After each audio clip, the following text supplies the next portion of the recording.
Hey guys, my name's Mel. Welcome to my channel. For those of you who are jumping in straight to this video, the idea behind this and the other videos that I've uploaded today, for anyone whose children are at home, whatever the reason might be, they are also trying to work from home and their children aren't getting the learning they normally would, and also they're just feeling a bit at a loss for how to engage and entertain and also teach them. So I am an early childhood educator and primary school teacher.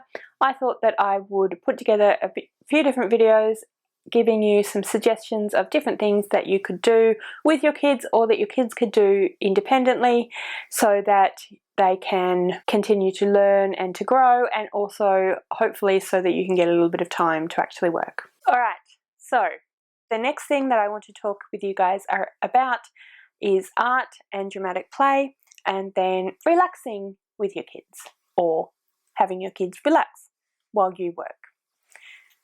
So, art and dramatic play.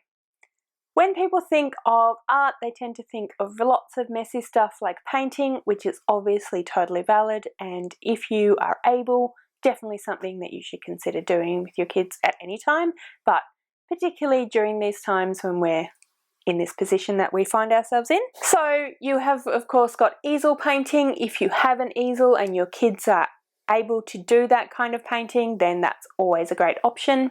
If you don't, then some other options would include finger painting. So finger painting is a really fun activity that children always enjoy. If you're watching this video on Growing Together, then you will have seen that 2 weeks ago I uploaded a video that was 5 activities to do when on a rainy afternoon when you're stuck inside. So I mentioned finger painting in that. Go and check that video out. I will link it below. I also go into more detail about 2 different ways that you can finger paint. Then we have watercolor painting. So of course all of these different things involve you needing the supplies. So if you don't have the supplies, then obviously they're not on the cards. But if you have the supplies, you could have a couple of different supplies. So you could have water paint palettes and brushes, or you could have the types of pencils.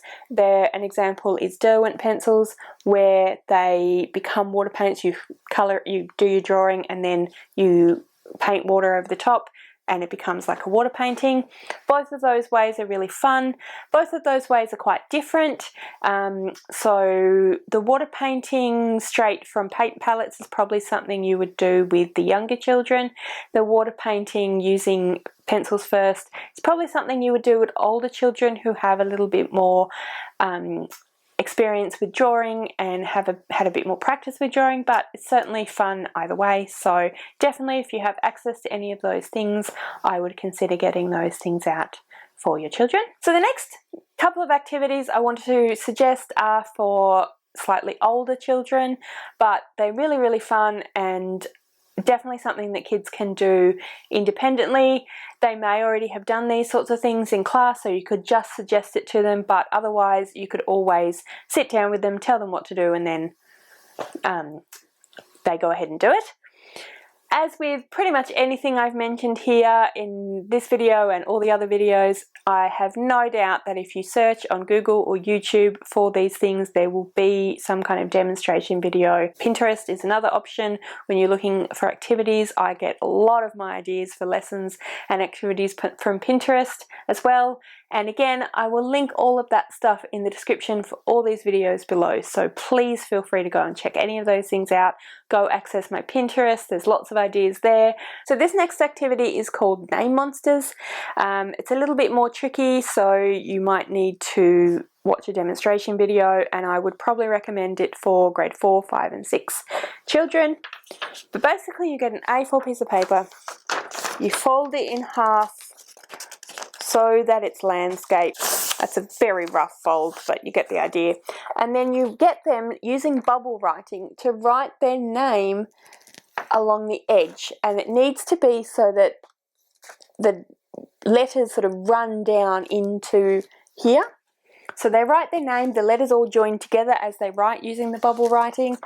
And then once you have the bubble writing, they cut out around their name and they cut out any little bits there that are not necessary. They unfold it and suddenly their name is on two sides, and they have a really awesome monster that they can then colour in and add designs and eyes and all that sort of thing too. I highly recommend that activity.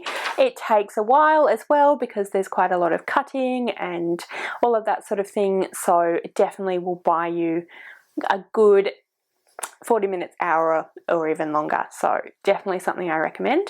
Another one that I think is really fun that you can actually do with any age from basically 4 up to grade 6, and I have in fact done it with 4-year-olds and 12-year-olds, and that is that you get a piece of paper. It can be any coloured piece of paper. I've done it with white, I've done it with black. You get a grey lead or even a white pencil and you draw a variety of different just random lines around the paper, best if they are crossing over each other. Then you get glue. I use the kind of PVC runny glue, and then get paintbrushes, or if you have a squeezy glue. It's not that great with the paste stuff that you get in rollers, but use what you have, and then you go over those lines with the glue. You let it dry. May take a whole day, so it might be a day, 2-day worth of activities. Then you get either oil or chalk pastels. Chalk is better, but either will work. Pick 2 colours and then you colour in the sections in between the glue. Like I said, this is all in my Pinterest, so definitely look it up because it gets more detailed, but it's really fun. Kids really love it, has a great effect. I definitely suggest that as an option to do with your children or have them do without you. Alright, so then we move into dramatic art. There are so many different things that you could do with dramatic arts. The first one that is probably the most obvious that people will turn to is dress ups. If you have old clothes that you were thinking of taking to the op shop, don't yet. These are dress ups. Any clothes that you no longer wear, that your older kids no longer wear, that your partner no longer wears, that your mother no longer wears, if you have these clothes that you have yet to take anywhere, they're dress ups. Kids can go for it. It's super fun. It'll be hours and hours of entertainment. You really don't have to do anything other than give them the clothes. Then there is acting out. Acting out is so much fun as well. They can be given a concept and they have to act it out. You could suggest they act out a scene from their favourite movie or favourite book. These are fantastic options, and of course bring the dress-ups into that, because then you have some great costumes. These are fantastic ideas that you can do with your kids or have them do while you are at work.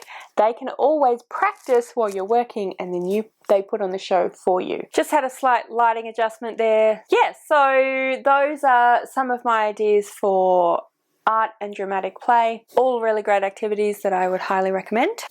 Okay, so moving on to relaxing with your kids or having your kids relax while you're trying to work. So the first and probably most obvious option is reading. Reading is super relaxing, especially if your children can read for themselves. Give them a book, off they go. Audiobooks. Audiobooks are a great option for children who maybe struggle to read, children who can't concentrate very well, younger children who maybe aren't necessarily great readers. Talked all about this in my first one where I talked about literacy, but again, these are fantastic relaxation options. Podcasts, same thing again. Quiet board games and quiet card games are another really great option because they concentrate them, but they also bring down the energy level. If your children again are old enough to play these by themselves, then it's a great option for you to have them do while you're working. Quiet music and colouring is a really nice option. So give them some colouring in pencils, give them some colouring in paper or books, and put on some quiet music. They can calm down and colour in to the music. You'd be amazed at how well this works. I mean, given the right circumstances. Turn down your lighting so that it's nice and dimmer, so that children feel relaxed and calm. The other day when I was doing an art class, I put on some music and the noise level was basically reduced to almost 0. So definitely works in classroom settings. I think it will work at home quite well. And colouring in is a really great option when you have younger children who maybe can't necessarily draw that well or can't read to themselves. Mindful drawing and drawing to music. So drawing to music should be fairly self-explanatory, similar to colouring in.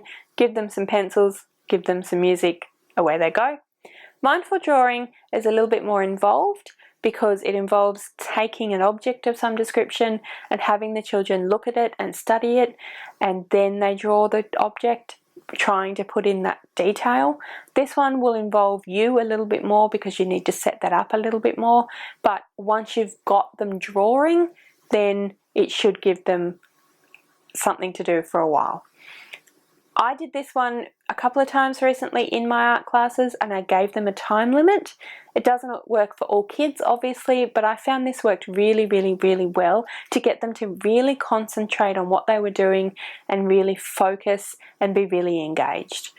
So I recommend that as something that you can give your children to do when you want some downtime, got something really pressing you need to get done for work, or some really brain intensive stuff that you need to do for work. That's something that I would highly recommend. Lastly, I'd like to suggest Cosmic Kids again. Cosmic Kids Relaxation. So it's the same company and it's the same person, but they run a relaxation as well as the yoga. And it's basically Jamie talking the children through a relaxation session. So she talks them through getting rid of all of their sort of jiggles and wriggles so that they can start to concentrate. It's about mindfulness and thinking about and focusing on various different parts of their bodies and getting them to slow down and breathe and relax. Okay guys, so that was art, dramatic play and relaxation. So I'll leave it there for now, but again, like I've said, hang on because another video's right here.